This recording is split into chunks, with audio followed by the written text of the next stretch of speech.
এটা কথা জনাব বিচাৰিছোঁ যে মোৰ গাঁও বেহুলাপাৰা আৰু বেহুলাপাৰা গাঁৱৰ আব্দুল বাৰেকৰ ল'ৰা নুৰ আলম হক তেখেতৰ গাড়ী আছে 14 চকা 12 চকা গাড়ী তেখেতে মেইন ব্যৱসায় তেখেতৰ গাড়ীৰ ওপৰতে আৰু সেই গাড়ী তেওঁৰ ল'ৰা আব্দুল বাৰেকৰ ল'ৰা নুৰ আলম নিজেই চলাই থকা অৱস্থাত মাৰ্ঘেৰিটাৰ পৰা আহি থকা অৱস্থাত আধা ৰাস্তাত মানে বনভোজকাৰী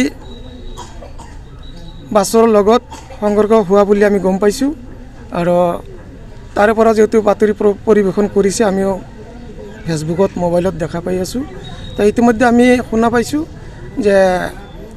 আব্দুল বাৰেকৰ ল'ৰা নুৰ আলম থিতাতে নিহত হোৱা বুলি আমি জানিব পাৰিছোঁ আৰু বাছৰো কিছুমান মানুহ মানে নিহত হৈছে বুলি গম পাইছোঁ তো সেই অৱস্থালৈ এতিয়া আমাৰ এই আব্দুল বাৰেকৰ ঘৰত নুৰ আলমৰ ঘৰত শোকাকুলৰ এটা অৱস্থা হৈ আছে মানে সবাই চিন্তিত হৈ আছে ঘৰখনত আমাৰ গাঁৱৰ মানুহেও চিন্তিত হৈ আছে লগতে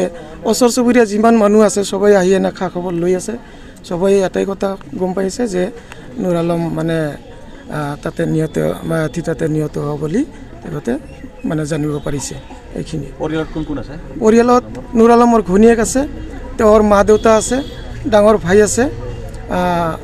আৰু নুৰ আলমৰ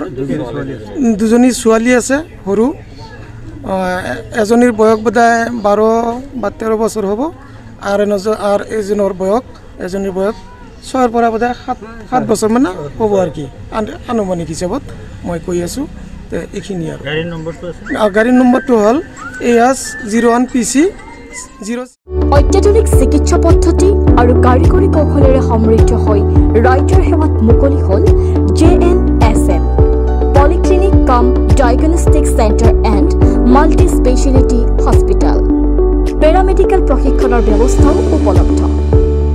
আমাৰ ঠিকনা ৱাৰ্ড নম্বৰ 4 কৰিম চক মঙলদৈ দৰং অসম ফোন নম্বৰ 6001887100 আৰু 6003048093